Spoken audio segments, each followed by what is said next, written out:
하나. 안녕하세요. 무소의 뿔처럼입니다. 오늘은 마음이 흐려질 때 그 안에 숨어 있는 지혜를 떠올리게 해주는 한 편의 불교 이야기를 들려드리려 합니다. 우리가 피하려 했던 고통, 지우고 싶었던 상처 속에도 사실은 연꽃의 씨앗이 담겨 있다는 이야기입니다. 옛날 옛적 산 깊은 곳 사람의 발길이 거의 닿지 않는 숲속에 고요한 연못과 작은 암자가 있었습니다. 그곳엔 노스님 한 분과 이제 막 수행의 길에 들어선 젊은 제자가 함께 살고 있었지요. 연못은 사계절 내내 물소리조차 숨죽일 정도로 고요했고 그 수면 위에는 연꽃이 피었다 지기를 반복했습니다. 그 꽃들은 마치 말없이도 법문을 전하는 것처럼 보는 이의 마음을 맑게 해주곤 했습니다. 제자는 아침 예불을 마친 후 늘 연못가에 앉아 연꽃을 바라보는 습관이 있었습니다. 하지만 그날은 마음이 어지러웠습니다. 그는 입을 열었습니다. 스승님이 토록 맑고 아름다운 연꽃이 진흙 속에서 핀다는 것이 저는 이해되지 않습니다. 왜 더러움 속에서, 고통 속에서 아름다움이 태어날 수 있는 건가요? 노스님은 물끄러미 연못을 바라보다가 조용히 입을 열었습니다. 진흙이 없다면 연꽃도 피지 못하느니라. 세상에서 가장 순결한 것은 가장 깊은 고통 속에서 피어난다. 진흙은 연꽃에게 오염이 아니라 자양분이 되어주는 법이지. 제자는 그 말을 곱씹으며 고개를 끄덕였지만 그 말이 마음속 깊이 닿지는 않았습니다. 그의 가슴엔 여전히 도망치고 싶었던 과거의 기억들이 웅크리고 있었습니다. 어린 시절 가족과의 갈등, 세상에서 느꼈던 외로움과 소외감, 사람에게 받은 상처와 자신이 저지른 후회 가득한 일들. 그는 연못을 바라보다 조용히 물었습니다. 그렇다면 제 상처와 실수, 아픈 기억들도 언젠가 저를 피어나게 하는 자양분이 될 수 있을까요? 노스님은 그를 바라보며 빙긋이 웃었습니다. 연꽃은 피기 전까진 자신이 피어날 수 있으리라 믿지 못한단다.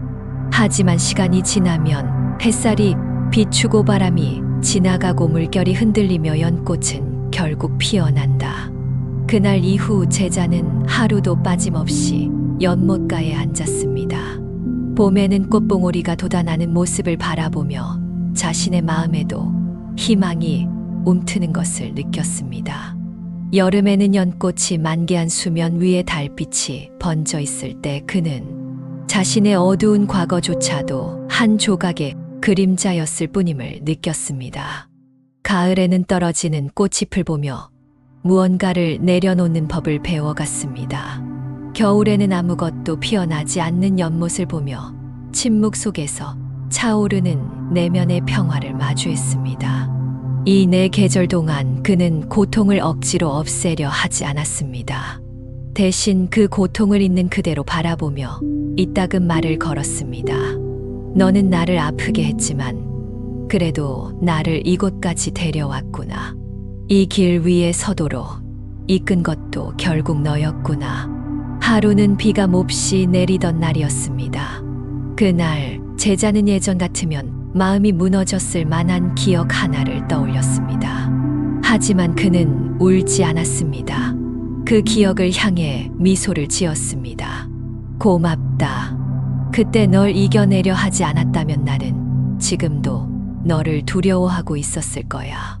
그 순간 마음 안에 연꽃 한 송이가 피어나는 듯한 조용한 떨림이 있었습니다.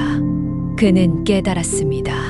상처는 지워야 할 대상이 아니라 이해하고 품어야 할 한 조각의 인연이라는 것을.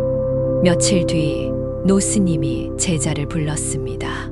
이제 내 마음에도 꽃이 피었구나. 고통을 밀어내지 않고 그 속에서 지혜를 찾을 줄 알게 되었구나. 제자는 그 말에 고개를 숙이며 말했습니다. 진흙이 나쁘지 않다는 걸 이제야 알았습니다. 오히려 제가 누구인지를 깨닫게 해준 것이 진흙이었습니다. 노스님은 그 말에 아무 말 없이 고개를 끄덕였습니다. 그리고 둘은 나란히 앉아 연못을 바라보았습니다.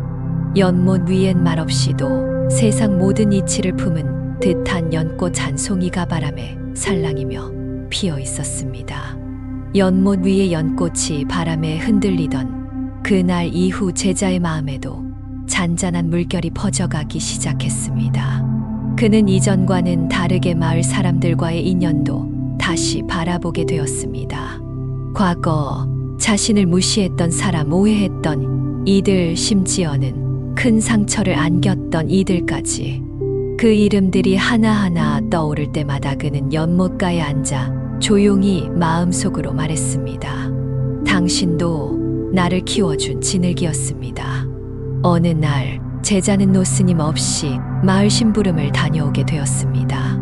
그는 마을 어귀의 작은 찻집에서 우연히 예전 동료와 마주쳤습니다. 그 동료는 그를 보자마자 놀란 눈빛으로 말했습니다. 너 아직도 그 절에 있는 거야? 세상 다 버리고 그렇게 살면 행복하냐? 예전 같았으면 그 말에 마음이 흔들렸겠지만 그날 제자는 부드럽게 웃으며 이렇게 답했습니다. 예전에 나는 그 말이 상처였어. 하지만 지금은 그 말마저도 고마워.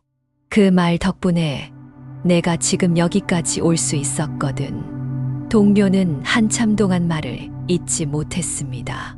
그리고 조용히 고개를 숙였습니다.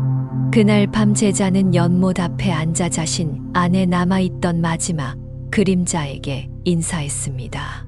너도 나였구나. 그렇게 방황하던 너도 지금의 나를 만든 하나의 씨앗이었구나. 시간은 흘렀고 노스님의 건강은 조금씩 약해져 갔습니다. 그 어느 날 스님은 제자에게 조용히 말을 꺼냈습니다. 이제 나의 계절은 끝나간다. 나는 자연으로 돌아가 연꽃이 지는 모습을 지켜볼 것이다. 제자는 눈물을 삼키며 말했습니다. 스승님, 저는 아직 부족합니다. 혼자서 이 길을 계속할 수 있을지 모르겠습니다. 노스님은 천천히 손을 들어 제자의 어깨를 가만히 눌렀습니다. 진을 속에서 꽃을 피운 자는 너는 외롭지 않단다. 그대의 연못엔 이제 자신만의 향기가 있다. 스승이 없어도 그 향기는 사라지지 않을 것이다. 며칠 뒤 스승은 조용히 자신의 방 안에서 좌선을 한 채 마지막 숨을 거두었습니다. 그 방엔 작은 연꽃 향만이 남았고 문 앞엔 붉은 단풍잎 하나가 내려앉아 있었습니다. 제자는 울지 않았습니다. 그 대신 조용히 합장하며 이렇게 말했습니다. 스승님은 떠나셨지만 그 향기는 제 안에 피어 있습니다.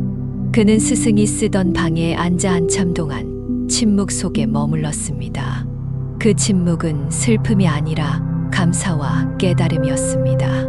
그 후 제자는 연못가에 연꽃 씨앗 하나를 심었습니다. 스승이 가장 좋아하던 자리에. 그리고 어느 봄날 그 자리에서 새로운 연꽃 하나가 조용히 피었습니다. 그는 더 이상 연못만을 바라보지 않았습니다. 절 주변의 작은 생명들, 찾아오는 나그네들, 그리고 때때로 길 잃은 이들을 향해 스승이 그러했듯 조용히 미소 지었습니다. 그가 들려주는 이야기엔 진흙과 연꽃의 비유가 자주 등장했습니다. 우리는 누구나 진을 위에 서 있습니다. 하지만 그 진흙이 있기에 우리 마음에도 언젠가 연꽃이 피어날 수 있지요. 이야기를 마치며 저도 조용히 여러분께 한마디를 전하고 싶습니다. 우리의 삶엔 때때로 피하고 싶은 일, 지우고 싶은 기억, 말 못할 상처들이 찾아옵니다. 그런 것들이 너무 많아지면 마음은 흐려지고 스스로가 진흙처럼 느껴지기도 하지요. 하지만 오늘 이야기처럼 그 진흙이 있었기에 연꽃이 피어날 수 있었던 것처럼 지금 당신의 마음속 고통도 언젠가 당신만의 지혜와 향기로 피어날 수 있다는 걸 기억해 주셨으면 좋겠습니다. 너무 빨리 잊으려 애쓰지 않아도 괜찮아요. 억지로 털어내려 하지 않아도 괜찮아요. 그 고통을 조용히 바라보며 그 아래 깃든 씨앗을 기다려주세요. 당신의 연꽃은 지금도 천천히 피어오르고 있을지도 모릅니다. 그리고 그 길 위에서 부디 무소의 뿔처럼 조용히 그러나 꿋꿋이 당신만의 길을 걸어가시길 바랍니다. 당신의 걸음이 바로 다른 누군가의 어둠 속에 작은 연꽃이 되어줄 수도 있으니까요. 고맙습니다. 둘, 안녕하세요. 무소의 뿔처럼입니다. 오늘도 고요히 마음을 비우는 한 걸음을 함께 걸어봅니다. 이번 이야기는 말없이 전해진 깊은 가르침, 지혜로운 침묵에 관한 불교 이야기입니다. 우리는 하루에도 수없이 많은 말을 주고받습니다.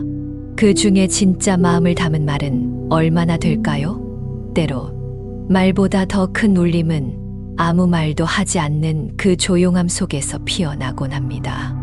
이제 고요한 숲길을 따라 옛날 어느 암자에서 벌어진 한 제자와 스승의 이야기로 들어가 봅니다.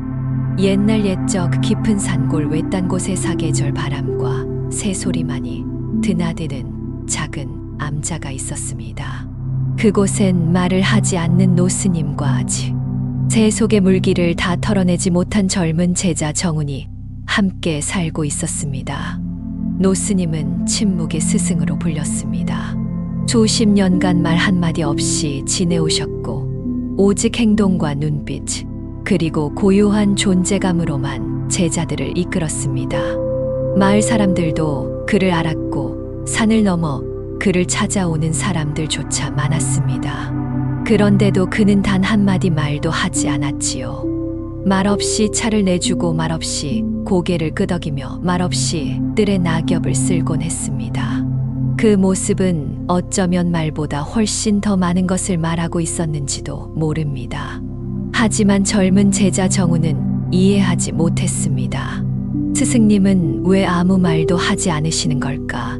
내가 묻고 싶어도 대답이 없고 내가 배움을 청해도 돌아오는 건 침묵뿐이다. 정훈은 혼란스러웠습니다.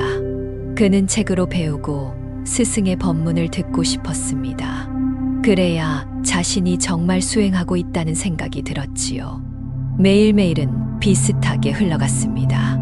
새벽엔 예불, 낮에는 나무하러 가고 저녁이면 고요한 암자 마루에 앉아 명상을 했습니다.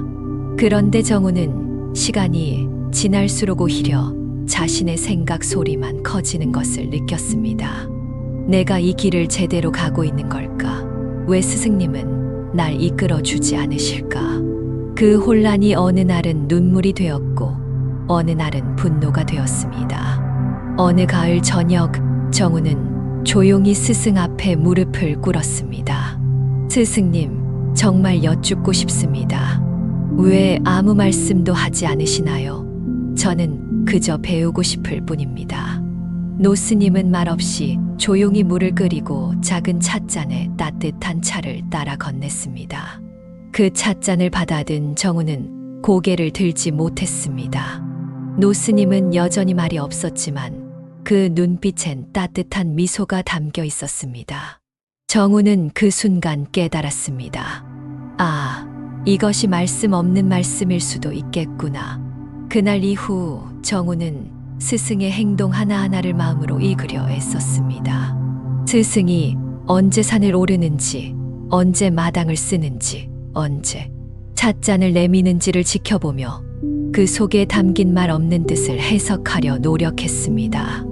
어느 날 정훈은 마당을 쓸고 있었습니다. 노스님은 조용히 옆에 다가오더니 정훈의 빗자루를 살짝 멈추게 했습니다. 그리고 떨어져 있던 낙엽 하나를 손으로 집어부드럽게 연못 위에 올려놓았습니다. 그리고는 조용히 물러났지요. 정훈은 그 모습을 가만히 지켜보다 그 낙엽이 천천히 떠내려가는 모습을 바라봤습니다. 낙엽이 연못을 흐리지 않듯 스승님은 내 마음에 아무런 흔적도 남기지 않으려는 것이구나. 그날 이후 정훈은 침묵 속에 더 깊이 들어갔습니다. 자신도 입을 닫고 자신도 말보다 행동으로 살아보기로 결심했지요. 겨울이 다가오던 어느 날 밤 정우는 혼자 방에 앉아 있었습니다. 방 밖에선 눈이 내리고 있었고 작은 등잔불만이 깜빡이며 불을 밝혔습니다. 그는 조용히 속삭였습니다. 이제 조금은 알겠습니다, 스승님. 제가 듣고자 했던 건 스승님의 말이 아니라 제 마음의 소리였다는 걸요. 스승의 침묵은 그저 무언이 아니라 그를 자기 자신에게로 이끄는 손짓이었습니다. 정우는 그날 밤 처음으로 말 없이도 자신의 안에서 울리는 진짜 가르침을 듣게 되었습니다. 몇 해의 시간이 더 흘러 노스님은 병이 들어 자리에 눕게 되었습니다. 정우는 스승 곁을 지키며 말없이 차를 내렸고 온 마음으로 스승의 마지막 시간을 함께했습니다. 어느 맑은 새벽 스승은 마지막으로 정운의 손을 잡고 이런 말을 남겼습니다. 말 없이 살아왔지만 말보다 더 많은 것을 너에게 남긴 것 같구나. 그리고 조용히 눈을 감았습니다. 정우는 눈물을 흘렸지만 그 눈물 속엔 슬픔보다는 고마움이 더 컸습니다. 노스님이 조용히 눈을 감은 그날 정우는 마당에 나와 오래도록 하늘을 바라보았습니다. 구름 하나 없이 맑은 하늘이었지만 그 안에는 무언가 흐르고 있는 듯 했습니다. 바람도 멈춘 듯 연못도 숨을 죽인 듯 산과 나무와 새들도 조용히 스승의 마지막을 애도하고 있었습니다. 정우는 스승의 방에 조용히 향을 피우고 작은 돌단 하나를 쌓아 고요한 부도탑을 세웠습니다. 그리고 그 앞에 차 한 잔을 올렸지요. 노스님께서 늘 그러셨듯 이제 정우는 말 없는 자리에 남겨진 자가 되었습니다. 노스님의 열반 이후에도 정우는 산을 떠나지 않았습니다. 그는 여전히 마루에 앉아 예불을 올리고 말없이 마당을 쓸고 해가 지면 찻잔 하나에 하루를 담았습니다. 그런데도 놀랍게도 사람들은 계속해서 산을 찾았습니다. 그들은 말없이 앉아있는 정운의 곁에 머물렀고 말없이도 위로받고 돌아갔습니다. 그저 앉아만 있어도 마음이 편해지는 사람, 차 한 잔에 눈물이 나는 사람, 고요한 미소로 사람을 안아주는 사람. 그렇게 정우는 또 하나의 침묵의 스승이 되어가고 있었습니다. 시간이 흐르며 정운을 따르는 새로운 제자들이 찾아왔습니다. 그들 중엔 세속의 상처로 지친 자도 있었고 명예를 쫓다 허무해진 자도 있었습니다. 정우는 그 누구에게도 말로 가르치지 않았습니다. 다만 함께 나무를 하고 함께 마당을 쓸고 함께 차를 마시며 하루를 나누었습니다. 한 제자는 조급함을 참지 못하고 이렇게 말했습니다. 스승님, 도대체 무엇을 배워야 합니까? 저는 깨달음을 얻고자 여기에 왔습니다. 정우는 조용히 빗자루를 건네며 말없이 미소 지었습니다. 그 제자는 이해하지 못한 채 떠났지만 몇 해 뒤 다시 돌아와 말했습니다. 그 침묵이 저를 끝내 돌아오게 만들었습니다. 정우는 점점 말 없는 거울이 되었습니다. 사람들은 그 앞에 서면 자신의 모습과 그림자, 고통과 기쁨을 비추어 보게 되었습니다. 그는 묻지 않았지만 사람들은 스스로 마음속 상처를 꺼내어 고백했습니다. 그는 말하지 않았지만 사람들은 그 앞에서 자신의 어리석음을 돌아보았습니다. 그분 앞에 서면 내 안의 소리가 더 또렷하게 들려요. 아무 말도 없는데 꼭 지금 그대로 괜찮다는 말을 들은 것 같아요. 그 침묵은 자비의 울림이었고 그 고요함은 스스로를 들여다보는 거울이었습니다. 정우는 여전히 하루의 시작과 끝을 차 한 잔으로 열고 닫았습니다. 그 차는 계절에 따라 달랐습니다. 봄엔 새순의 향기를 담고 여름엔 산속, 맑은 이슬을 담고 가을엔 낙엽의 고요함을 담고 겨울엔 눈의 침묵을 담았습니다. 어느 날 멀리서 온 수행자가 물었습니다. 왜 항상 차를 먼저 내리십니까? 정우는 차를 따라주고는 조용히 손바닥을 내밀었습니다. 그 손에는 마음이라는 한 글자가 새겨진 듯 했습니다. 차를 따른다는 건 마음을 건네는 일, 말보다 먼저 전해지는 정성. 스승이 그랬듯 이제 자신이 그 길을 걷고 있었던 것이었습니다. 어느 날 깊은 눈속을 뚫고 한 소녀가 암자를 찾았습니다. 그녀는 말을 거의 하지 않았고 눈빛은 어딘가 닫혀 있었습니다. 정우는 그 아이와 마당을 쓸었고 작은 연못가에 함께 앉았습니다. 몇 날 며칠이 흐른 뒤 소녀는 조용히 입을 열었습니다. 스님 말하지 않아서 저는 처음으로 말하고 싶다는 생각이 들었어요. 그날 정우는 처음으로 그 소녀의 머리를 쓰다듬어 주었습니다. 그 따뜻한 손길 하나가 소녀의 눈물샘을 열었습니다. 말이 없어도 전해지는 위로, 침묵 안에서 자란 자비, 그것이 정운의 수행의 깊이였지요. 정운이 노스님에게 배운 것말이 아니라 듣는 법이었습니다. 말 없는 스승의 곁에서 그는 처음엔 귀로 들으려 했고, 그 다음엔 눈으로 읽으려 했고, 결국엔 마음으로 듣는 법을 배웠습니다. 세상이 시끄러워질수록 그는 더 조용히 자기 내면의 소리를 듣고자 했습니다. 그 마음은 마침내 다른 이들의 고통도 말하지 않아도 알아볼 수 있을 만큼 투명해졌습니다. 이야기를 마치며 우리는 다시 한번 스스로에게 물어봅니다. 말이 없어도 전해지는 것, 그건 무엇일까요? 고요한 눈빛, 따뜻한 차 한 잔, 함께 쓸던 마당의 낙엽 한 장. 그 속에 담긴 것말보다 오래 머무는 진심입니다.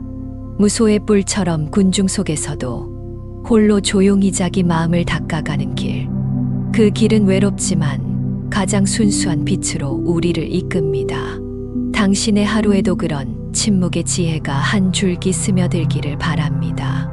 고맙습니다. 셋. 안녕하세요. 무소의 뿔처럼입니다. 오늘도 함께 조용히 마음을 비우며 걷는 길 위에 나란히 섭니다. 우리가 사는 하루하루는 선택의 연속입니다. 크고 작은 갈림길 앞에서 우린 스스로에게 묻습니다. 어느 쪽이 옳은 길일까? 그러나 때론 옳고 그름보다 더 중요한 것이 있습니다. 그 선택이 내 안에 무엇을 깨우는가? 그것이 바로 마음의 변화를 만드는 시작일지도 모릅니다. 오늘 전해드릴 이야기는 산길의 갈림길에서 아주 작은 선택 하나가 한 사람의 삶, 그리고 마음을 바꾼 이야기입니다. 어느 늦은 봄날이었습니다. 산은 연두빛으로 옷을 갈아입고 나뭇가지마다 생명이 움트고 있었습니다. 새벽 예불을 마친 뒤 노스님과 현호는 마을로 내려가기 위해 긴 산길에 올랐습니다. 구름은 낮게 깔리고 안개는 발끝에 머물렀으며 나무십 사이로 스며드는 햇살은 조용히 길을 안내하고 있었습니다. 그렇게 한참을 걷던 중 두 사람은 갈림길 앞에 섰습니다. 오른쪽은 사람들이 자주 다니는 넓고 평탄한 길, 왼쪽은 거의 흔적이 보이지 않는 좁고 낯선 숲길. 노스님은 아무 말 없이 왼쪽 길로 발을 내딛었습니다. 그러자 현호는 잠시 걸음을 멈췄습니다. 그는 그 길이 낯설고 불편해 보였고 어쩐지 돌아가는 길처럼 느껴졌습니다. 스승님, 오른쪽이 더 가까운 길 아닐까요? 현호가 물었지만 노스님은 그저 고개만 끄덕일 뿐 아무 대답도 하지 않았습니다. 잠시 머뭇거리던 현호는 결국 말했다. 전 이쪽으로 가겠습니다. 마을에서 다시 뵙지요. 노스님은 여전히 말없이 그를 바라보다 다시 고요히 숲길로 사라졌습니다. 현호는 혼자 걷는 평탄한 길이 한결 편하게 느껴졌습니다. 발걸음은 가볍고 길가엔 봄꽃이 피어 있었으며 멀리서 마을의 지붕들이 보일 때면 마음도 한결 밝아졌습니다. 하지만 평탄한 길이라 해도 마음까지 평탄한 것은 아니었습니다. 그 길을 걷는 동안 현호는 점점 생각이 많아졌습니다. 왜 노스님은 굳이 저 험한 길로 가셨을까? 혹시 나 혼자 이렇게 편한 길을 택한 것이 게으름은 아니었을까? 나는 지금 제대로 가고 있는 걸까? 길은 곧장 마을로 향하고 있었지만 현우의 마음은 점점 갈팡질팡해졌습니다. 그때 길가에서 장을 마치고 돌아가는 노인을 만났습니다. 현우가 인사를 하자 노인이 말했습니다. 스님, 오늘 아침에 저 아래 숲길에 서울로 걷는 늙은 스님을 뵈었습니다. 길도 험하고 습했지만 그 발걸음이 어찌나 단단하고 고요하던지 마치 나무처럼 흔들림이 없더이다. 그 말을 듣는 순간 현우의 마음 속엔 무언가 날카로운 바늘 같은 울림이 일었습니다. 현우는 잠시 길가에 앉았습니다. 주위엔 봄바람이 부드럽게 불고 나뭇가지 위에 새들이 노래하고 있었지만 그의 마음 속엔 조용한 회오리가 일고 있었습니다. 나는 편한 길을 선택했지만 그 안엔 진정한 배움이 없었다. 스승님은 아무 말 없이 길로써 가르치셨는데 그는 무릎을 꿇었습니다. 그리고 조용히 두 손을 모았습니다. 저는 또 배웠습니다. 선택의 순간은 항상 있었고 저는 늘 더 쉬운 길을 택해왔다는 것을. 그렇게 앉아 한참을 마음을 들여다본 뒤 현우는 다시 일어섰습니다. 그리고 길을 되짚어 돌아 그 숲길을 향해 걸어가기 시작했습니다. 현우가 숲길을 걷는 동안 그는 돌부리에 발이 걸리기도 했고 가시덤불에 옷자락이 찢기기도 했습니다. 하지만 그 고단한 길 위에서 그는 점점 고요한 집중에 이르게 되었습니다. 숨소리, 발소리, 자신의 생각 하나하나가 더 선명하게 느껴졌고 길을 걷는 자신조차도 더 이상 자신을 몰라볼 정도로 단단해지고 있었습니다. 그렇게 숲길 끝자락 큰 바위 아래서 노스님이 기다리고 있었습니다. 노스님은 여전히 아무 말 없이 현우를 바라보았습니다. 현우는 스승 앞에 무릎을 꿇었습니다. 그리고 단 한마디만 했습니다. 돌아왔습니다. 노스님은 조용히 고개를 끄덕였습니다. 그리고 두 사람은 말없이 함께 숲길을 걸어 암자로 돌아왔습니다. 그 길은 험했지만 이제 현우의 마음엔 흔들림이 없었습니다. 숲길을 걸어 다시 암자로 향하는 동안 현우의 걸음은 전과는 달랐습니다. 이전에는 도착만을 생각하며 걸었다면 지금은 걷는 그 자체가 수행이라는 것을 몸으로 느끼고 있었습니다. 작은 돌 하나를 밟을 때마다 몸이 반응했고 바람에 흔들리는 나무잎 하나가 그의 마음을 스치고 지나갔습니다. 길이란 건 발이 가는 곳이 아니라 마음이 머무는 곳이구나. 현우는 혼잣말처럼 중얼이며 숲의 침묵 속으로 녹아들었습니다. 이제 그는 스스로에게 묻지 않았습니다. 이 길이 옳은가? 지금 잘하고 있는 건가? 그저 그 순간에 머무는 법을 조금씩 배워가고 있었습니다. 해가 뉘엿뉘엿 넘어갈 무렵 그는 다시 암자 앞에 도착했습니다. 푸른 연못 위로 노을이 퍼지고 있었고 암자 앞 대나무는 바람에 몸을 맡기고 조용히 흔들리고 있었습니다. 노스님은 대청 위에 앉아 차를 끓이고 있었습니다. 그 모습은 몇 시간 전과 조금도 달라 보이지 않았지만 현우의 눈에는 전혀 다른 풍경으로 비쳤습니다. 현우는 말없이 스승 곁에 앉았습니다. 노스님은 찻잔을 하나 건네주었습니다. 그리고 그 작은 잔의 서어공처럼 피어오르는 김을 바라보며 이야기 없이 침묵으로 또 하나의 가르침을 전했습니다. 한참 후 노스님이 조용히 입을 열었습니다. 길 위에서 무엇을 보았느냐? 현우는 차를 한 모금 마신 뒤 조심스럽게 말했습니다. 돌부리에 걸리며 제가 얼마나 주위를 보지 않았는지 알았고 가시덤불에 찢기며 제가 얼마나 조급했는지를 알았습니다. 그리고 숲이 고요하다는 걸 처음 알았습니다. 그 고요 속에 저 자신이 얼마나 시끄러웠는지도요. 노스님은 고개를 끄덕였습니다. 그리고 차잔을 내려놓으며 말했습니다. 그래, 그게 바로 내 안의 문이 열린 소리다. 그날 밤 현호는 홀로 연못 앞에 앉아 있었습니다.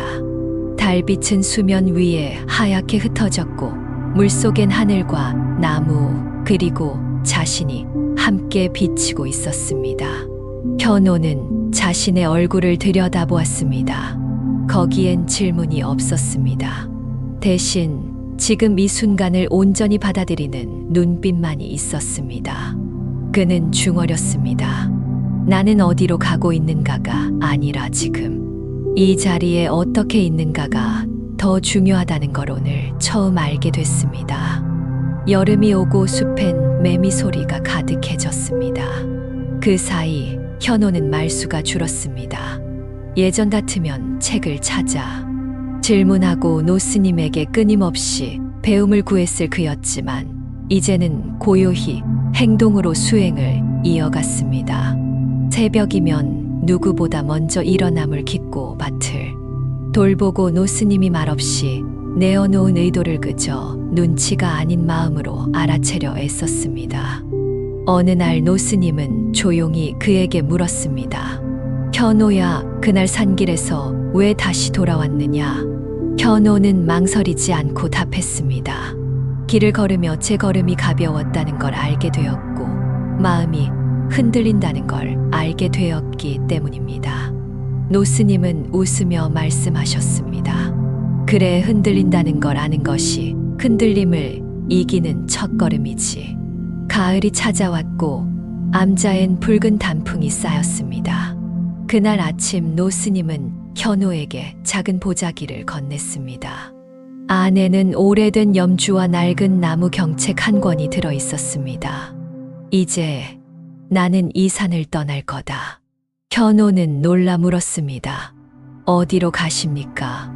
노스님은 부드럽게 웃으며 말했습니다. 떠난다는 건장소가 아니라 역할을 내려놓는 것이지. 이 암자는 이제 내 것이고 너의 길이 될 것이니라. 그날 저녁 노스님은 조용히 산 너머로 떠났고 현호는 혼자 암자에 남았습니다. 그러나 그는 더 이상 혼자가 아니었습니다. 길 위에서 배운 침묵, 돌부리의 아픔, 가시덤불의 흔적, 그 모든 것이 이제 그를 지탱해주는 진짜 가르침이 되었기 때문입니다. 우리는 매일 수많은 갈림길 앞에 서 있습니다. 어떤 길은 넓고 편안해 보이고 어떤 길은 좁고 낯설어 두렵습니다.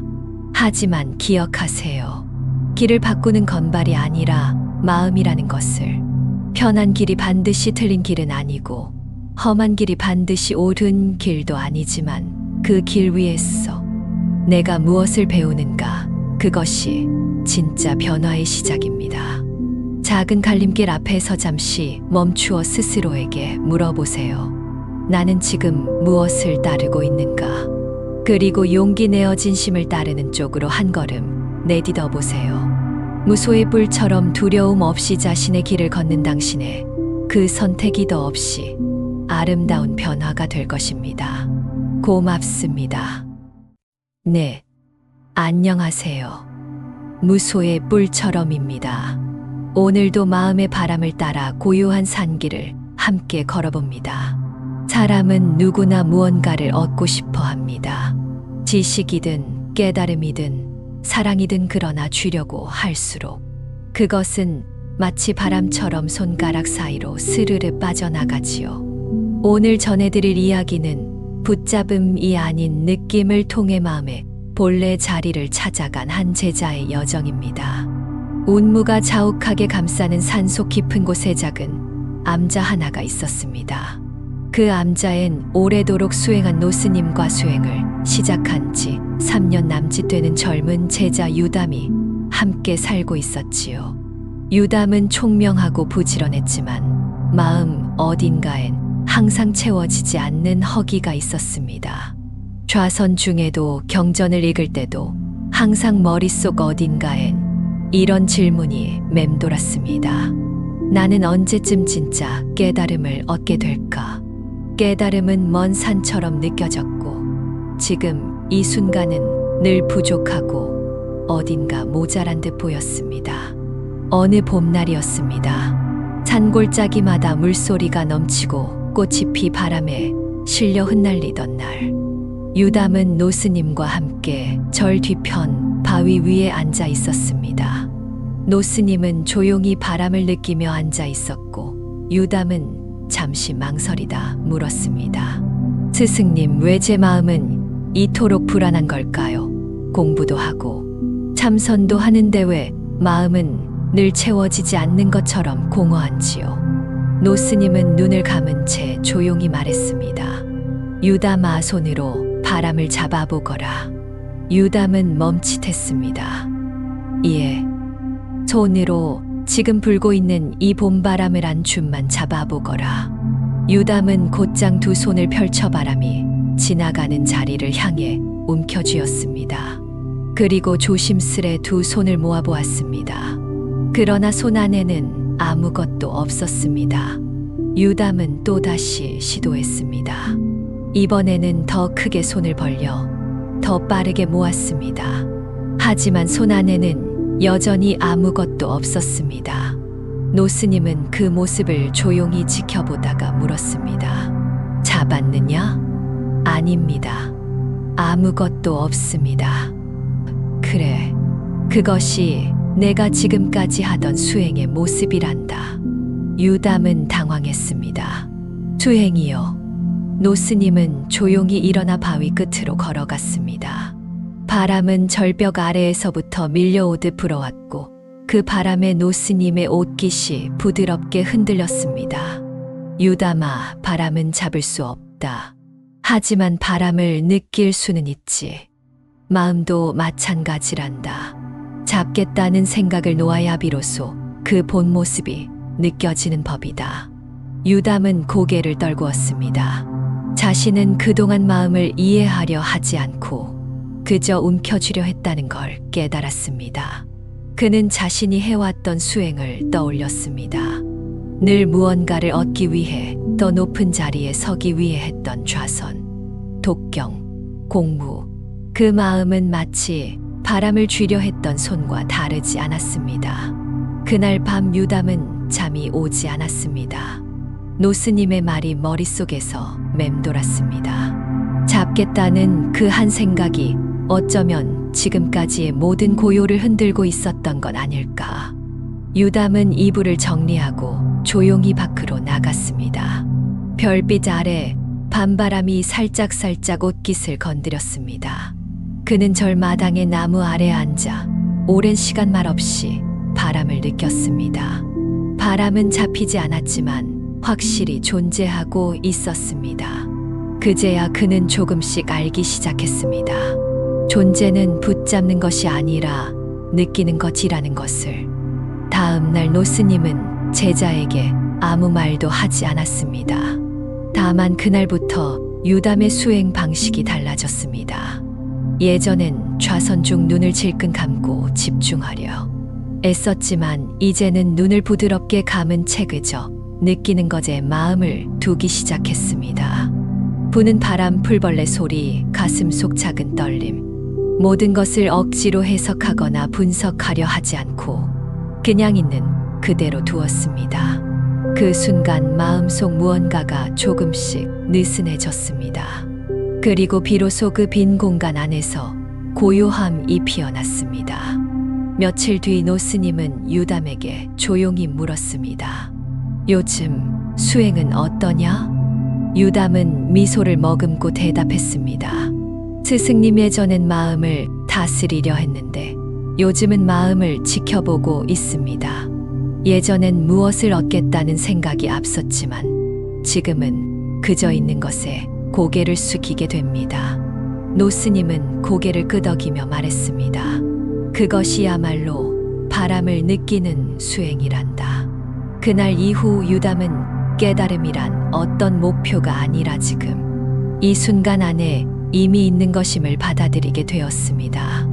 그는 더 이상 바람을 쥐려 하지 않았고 오히려 그 바람이 스쳐 지나갈 때 감사히 두 손을 펴고 가슴을 열었습니다. 어느 날엔 비가 왔고 어느 날엔 안개가 들이쳤고 어느 날엔 햇살이 쏟아졌습니다. 유담은 이제 그런 하루하루를 마치 선물처럼 느끼며 살아가게 되었습니다. 어느 날 아침이었습니다.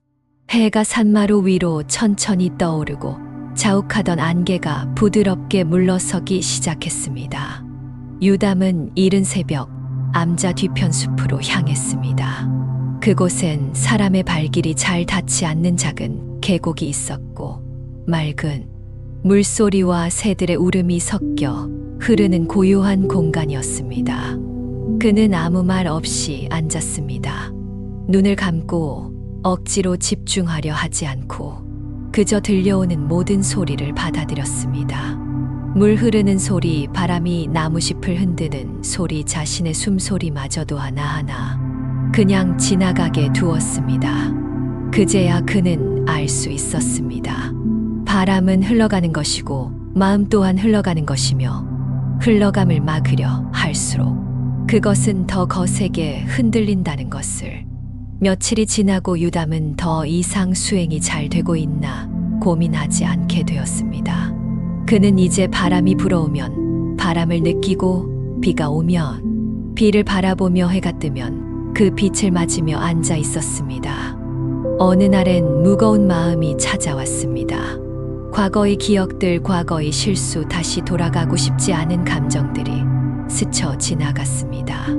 예전 같았으면 그 감정을 밀어내려 애썼겠지만 이젠 그마저도 그냥 지나가도록 두었습니다.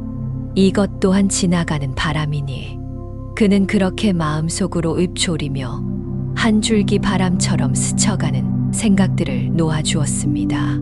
그는 이제 스승님의 말씀을 되새겼습니다. 마음은 잡으려 하지 말고 바라보아라. 바라보되 붙잡지 마라. 그리하면 그 마음은 스스로 고요해지느니라. 유담은 그것이 깨달음의 순간이 아니라 깨달음의 흐름임을 알아차렸습니다. 무언가가 툭 하고 깨지는 것이 아니라 잔잔한 물결처럼 마음속에 퍼져나가는 변화였습니다. 하루는 스승과 함께 걷다가 계곡 물소리를 들으며 유담이 조심스레 물었습니다. 스승님, 그럼 아무것도 붙잡지 말고 마음이 이끄는 대로만 살아야 한다는 말씀이신가요? 노스님은 잠시 걸음을 멈추고 고개를 끄덕였습니다. 흐름을 거슬러 올라가려고 애쓰지 말고 그 흐름 속에서 나를 바라보거라. 움켜쥐려는 자는 끊임없이 두려움을 가지게 되고 느끼는 자는 그 안에서 자유를 얻느니라. 계절은 어느덧 여름으로 접어들었습니다. 산에는 짙은 초록이 들어찼고 매미 소리가 나무마다 진하게 맺혀 있었습니다. 어느 오후 유담은 폭우가 내리는 날 혼자 계곡 근처를 걸었습니다. 그동안의 시간들을 하나하나 돌아보며 생각에 잠겼습니다. 깨달음은 멀리 있는 것이 아니라 이 비처럼 이미 내리는 중이었구나. 내가 그것을 느낄 준비가 되어 있지 않았던 것뿐이구나. 빗방울이 옷을 적셨지만 유담은 피하지 않았습니다. 그는 웃으며 손바닥을 펼쳐 하늘을 향해 내밀었습니다. 예전 같았으면 비를 피하려 했을 그 순간, 이젠 비를 받아들이는 사람이 되어 있었습니다. 스승은 멀리서 그 모습을 바라보며 고개를 끄덕였습니다. 말없이 미소를 머금고 다시 눈을 감은 채 나무 아래 앉았습니다. 며칠 뒤 스승은 유담을 불러 말했습니다. 이제 계곡 아래 마을로 한 달간 내려가거라. 마을의 일도 돕고 사람들의 말도 듣고 그 속에서도 마음이 바람처럼 머물 수 있는지를 보거라. 유담은 조용히 고개를 끄덕였습니다. 이제 그는 마을의 소란스러움도 그저 하나의 바람결로 받아들일 준비가 되어 있었습니다. 한 달 뒤 그는 다시 암자로 돌아왔습니다. 다녀왔습니다. 스승님. 노스님은 물었습니다. 마을은 어땠느냐? 많은 말과 감정들이 오갔습니다. 어떤 말은 칭찬이었고 어떤 말은 비난이었습니다. 하지만 저는 그저 그것들을 지나가는 바람처럼 느끼고 있었습니다. 잡지도 않고 피하지도 않고 그저 그대로 듣고 그대로 놓아주었습니다. 스승은 미소를 머금었습니다. 그래, 바람을 느끼되 그 바람이 너의 근본을 흔들지 않도록 하는 것. 그것이 수행의 뿌리란다. 그리고 가을이 왔습니다. 단풍은 산을 물들이고 유담의 마음에도 색이 번져갔습니다. 이제 그는 예전처럼 언제 깨닫게 될까 하는 조급함이 없었습니다. 그는 깨달았습니다. 깨달음은 얻는 것이 아니라 깨어 있는 것이다. 바람을 쥐려 했던 손은 이제 펴졌고 그 손 위로 계절이 스쳐가고 있었습니다. 이야기를 들려드리는 이 순간에도 당신 곁엔 바람이 불고 있습니다. 그 바람은 잡히지 않지만 확실히 존재하고 우리의 피부를 스치고 마음을 적십니다. 삶도 그렇습니다. 붙잡으려 애쓰지 않아도 이미 우리 곁에 흐르고 있습니다. 그러니 이제는 그 바람을 느낄 준비만 되어 있으면 됩니다. 무소의 뿔처럼 바람 따라 고요히 걷는 길 위에서 오늘도 당신과 함께 그 한 걸음을 내딛습니다. 고맙습니다. 5. 안녕하세요. 무소의 뿔처럼입니다. 오늘도 조용히 마음을 비우는 길 위에서 오는 난 등불 하나를 함께 밝혀봅니다. 인생은 때로 어둠이 짙게 내려앉은 방과도 같습니다. 어디가 문인지 무엇이 장애물인지도 보이지 않는 그 순간들. 하지만 그 방을 밝히기 위해 우리에겐 대단한 불이 필요한 게 아닙니다. 작은 촛불 하나면 충분하지요. 오늘 들려드릴 이야기는 그 작은 불 하나로 자신의 길을 다시 찾은 한 수행자의 여정입니다. 옛날 옛적 산자락 깊은 곳에 위치한 작은 암자가 있었습니다. 사계절의 흐름이 온전히 느껴지는 그곳엔 세상의 소음, 대신 바람의 숨결과 새들의 노래, 그리고 고요한 물소리만이 머물렀지요. 그 암자의 노랜 수행으로 눈빛이 깊어진 노스님과 수행 5년 차의 젊은 제자 유오가 함께 살고 있었습니다. 유오는 총명하고 성실한 이였습니다. 새벽이면 누구보다 먼저 일어나 예불을 올리고 나무를 하고 암자 주변을 정갈히 쓸고 닦았습니다. 그러나 그렇게 규칙적인 일상이 반복되어도 유오의 마음 한켠은 언제나 어딘가 불편하고 무거운 그림자가 드리워져 있었습니다. 하루는 해질 무렵 나무를 하고 돌아온 유오가 노스님 옆에 조용히 앉았습니다. 노을빛이 마루를 붉게 물들이고 차가 식어가던 그때 그가 조심스레 입을 열었습니다. 스승님, 왜 제 마음속 어둠은 사라지지 않는 걸까요? 기도도, 좌선도, 경전도 열심히 하고 있는데 언제쯤 제 마음에 빛이 들까요? 노스님은 대답하지 않고 그저 찻잔을 들고 차를 한 모금 마셨습니다. 그 움직임조차 구름처럼 가볍고 물결처럼 부드러웠지요. 잠시 후 스승은 찻잔을 내려놓으며 부드럽게 말했습니다. 유오야, 등불을 들고 있더라도 심지에 불을 붙이지 않으면 그건 그저 어두운 등잔일 뿐이란다. 그 말은 바람처럼 조용히 퍼져 유오의 마음에 닿았습니다. 하지만 그는 그 뜻을 곧바로 이해하지는 못했지요. 며칠 후 늦은 봄비가 그친 뒤 유오는 암자 뒤편의 창고를 정리하고 있었습니다. 그 창고는 계절마다 쓰지 않는 물건들을 쌓아두는 곳이었고 먼지와 거미줄이 천장 끝까지 퍼져 있었습니다. 그곳에서 그는 작은 등잔 하나를 발견했습니다. 금이 간 옹기 위에 말라붙은 심지가 삐죽이 나와 있었고 안쪽엔 굳은 기름이 눌어붙어 있었습니다. 무심코 손에 들고 있던 그 등잔을 보며 그는 멈칫했습니다. 심지에 불을 붙이지 않으면 그건 그저 어두운 등잔일 뿐이다. 스승의 말이 바로 이 순간을 위한 것이었음을 그는 직감적으로 느꼈습니다. 그는 등잔을 깨끗이 닦았습니다. 쌀뜨물로 겉을 씻고 작은 솔로 안쪽까지 곱게 정리했습니다.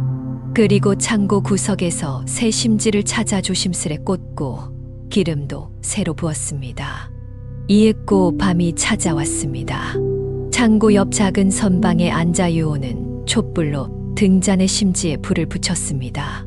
치익 기름이 데워지는 소리와 함께 작은 불씨 하나가 피어올랐습니다. 그 순간 그 어둡던 공간이 은은한 빛으로 환해졌습니다. 그 빛은 강하지 않았지만 충분했습니다. 구석구석의 먼지를 드러내기에, 발밑에 그림자를 걷어내기에 그는 등불을 바라보며 한참을 가만히 앉아 있었습니다. 나는 지금껏 등불만 쥐고 있었구나. 수행의 형식을 지키는데 급급했고 진심에서 나온 불 하나를 단 한 번도 내 마음에 붙이지 않았구나. 눈물이 맺혔습니다. 하지만 그것은 슬픔의 눈물이 아니라 무언가에서 풀려난 듯한 안도의 눈물이었습니다. 그날 밤 유오는 오랜만에 깊은 잠에 들었습니다. 그의 마음도 눈꺼풀도 작은 불빛 아래서 조용히 내려앉았습니다. 다음 날 햇살이 마루에 스미던 아침, 유오는 등잔을 들고 노스님께 다가갔습니다. 스승님, 이제야 알겠습니다. 진심에서 피어난 불빛만이 마음을 비추는 등불이 된다는 걸요. 노스님은 고개를 끄덕이며 말했습니다. 깨달음은 거창한 것이 아니다.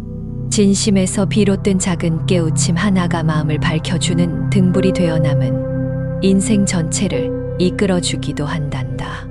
그날 이후 유오는 수행의 방식이 달라졌습니다. 그는 좌선을 하며 호흡 하나하나에 감사했고 경전을 읽으며 한 구절이라도 진심으로 새기려 했습니다. 그의 마음은 마치 매일 불을 붙이는 등잔처럼 조금씩 따뜻해지고 환해졌습니다. 가끔씩 방문하던 행자나 손님들도 유오의 눈빛이 밝아졌다고 말했습니다. 그 눈빛은 마치 어둠 속을 비추는 작은 등불 같았다고 하지요. 시간이 흘렀습니다. 유오의 일상은 예전과 크게 다르지 않았습니다. 하지만 그의 마음엔 어느새 작은 등불이 늘 켜져 있는 듯한 잔잔한 평온이 깃들어 있었지요. 이전엔 일무처럼 반복되던 좌선과 경전, 독속 매일 다람쥐 쳇바퀴 같았던 암자살이의 하루하루가 이제는 조금씩 다르게 다가왔습니다. 그는 좌선 중에 자신의 호흡 소리 하나하나를 더 선명하게 느꼈고 경전 한 구절 속에서도 예전에는 보이지 않던 의미를 발견하곤 했습니다.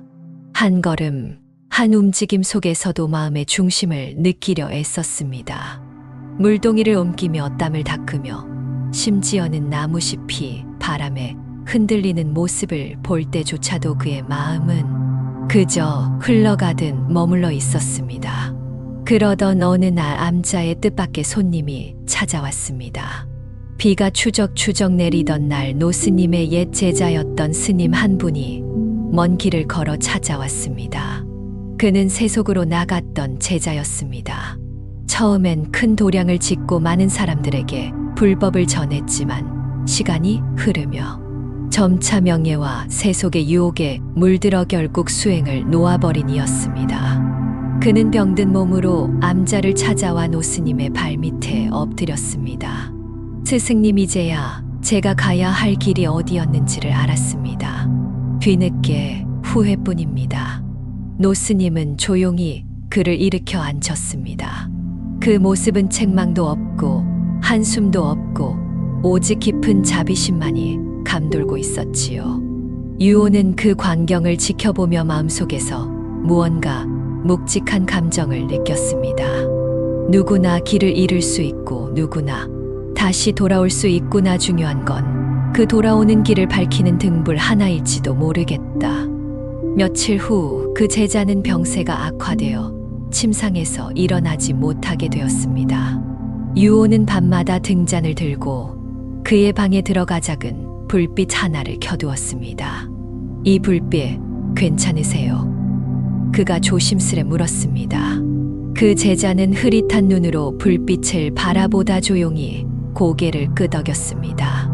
따뜻하구나. 내 마음이 이토록 어두웠다는 거리 작은 불빛 하나로 알게 되었어. 며칠 뒤 그 제자는 고요히 숨을 거두었습니다. 노스님은 그의 곁에서 마지막까지 조용히 연부를 해주셨고 유오는 그날 밤 혼자 등잔을 들고 뒷산에 올랐습니다.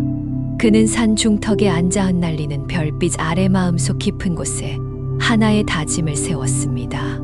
나도 누군가에게 이 불빛 하나가 되어야겠다.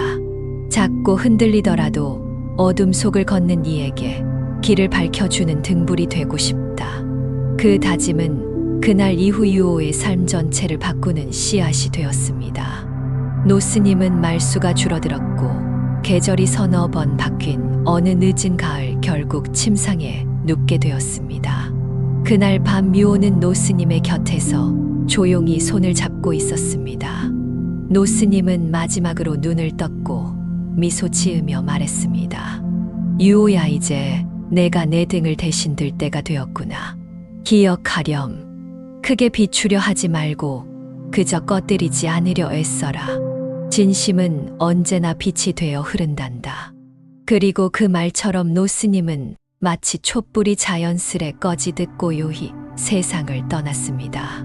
시간이 흐른 뒤 암자는 유오의 품으로 완전히 맡겨졌고 그는 그곳을 작은 빛의 집이라 부르기 시작했습니다.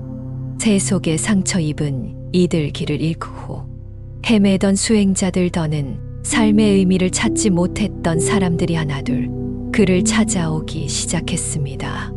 유오는 그들에게 복잡한 설법을 하지 않았습니다. 그저 하루 한 번 작은 등잔에 불을 붙이고 따뜻한 차 한 잔을 건넬 뿐이었습니다. 사람들은 그곳에 머무는 동안 자신도 모르게 마음이 조금씩 밝아진다고 했습니다. 누군가는 말했습니다. 이곳엔 말 없는 위로가 있네요. 등잔불 하나가 밤을 견디게 해줘요. 이야기를 마치며 오늘 우리의 마음엔 작은 등불 하나가 켜졌기를 바랍니다. 깨달음은 마치 심지에 스며든 기름처럼 천천히 그러나 확실하게 타오릅니다. 우리도 하루하루 마음의 심지를 살피고 진심의 불씨를 꺼뜨리지 않도록 애써야 할지도 모릅니다. 거창하지 않아도 괜찮습니다. 그저 누군가의 어둠 속에 작은 빛 하나로 남을 수 있다면 그걸로 충분하지 않을까요? 무소의 뿔처럼 작은 불빛 하나를 지키며 고요히 걷는 하루 되시길 바랍니다. 다음 이야기에서 다시 찾아뵙겠습니다. 고맙습니다. 6. 깊은 산속, 사람들의 발길이 닿지 않는 외진 곳에 작은 암자 하나가 있었습니다. 사계절 내내 운무에 둘러싸인 그곳은 바람 소리와 새들의 노래만이 주인처럼 머무는 땅이었지요. 그 암자엔 백발이 성성한 노스님과 이제 막 수행을 시작한 젊은 제자 혜민이 함께 살고 있었습니다. 혜민은 본래 큰 절에서 공부하던 수좌였습니다. 그는 총명하고 부지런했지만 마음 어딘가엔 늘 허기가 있었습니다. 화려한 법당, 웅장한 연불소리, 수많은 법문들, 하지만 그 속에선 아무리 배워도 마음이 채워지지 않았습니다. 나는 도대체 왜 이 길을 걷는 걸까? 진짜 깨달음이라는 건 어디에 있는 걸까? 그렇게 모든 것을 내려놓고 오직 마음만을 닦기 위해 깊은 산중으로 올라왔던 것이지요. 처음엔 모든 것이 새로웠습니다. 새벽마다 피어나는 안개, 차가운 바람이 얼굴을 스치는 느낌, 물소리조차 들리지 않는 고요한 밤. 그 모든 것이 마치 깨달음으로 가는 문처럼 느껴졌습니다. 하지만 시간이 지나면서 혜민의 마음엔 다시금 답답함이 찾아왔습니다. 이렇게 살아서 뭘 얻는 걸까? 나는 진짜로 뭘 찾으려 이곳에 온 걸까? 하루는 혜민이 암자의 뒷산을 정리하다가 낡은 지도 한 장을 발견했습니다. 전 위에 희미하게 번진 먹물로 이렇게 쓰여 있었습니다. 보물은 산속 가장 깊은 곳에 잠들어 있다. 혜민의 눈이 반짝였습니다. 설마 이런 곳에도 보물이 있을까? 그날부터 혜민은 매일 새벽마다 산속을 헤매기 시작했습니다. 험한 바위를 오르고 수풀을 헤치며 진흙과 이끼 속에서 무언가 빛나는 것을 찾으려 했지요. 바람에 옷이 젖고 손엔 흙과 상처가 남았지만 혜민의 눈빛은 점점 더 절박해졌습니다. 어디에 있을까? 그 보물은? 노스님은 조용히 그 모습을 지켜보다가 하루는 조용히 물었습니다. 그 보물이 무엇을 바꿔줄 거라 생각하느냐? 혜미는 대답하지 못했습니다. 그저 마음 어딘가 텅 빈 곳을 채우고 싶은 마음뿐이었지요. 며칠 후 큰 비가 산을 덮쳤습니다. 비탈길에서 미끄러진 혜미는 다리에 큰 상처를 입고 겨우겨우 암자로 돌아왔습니다.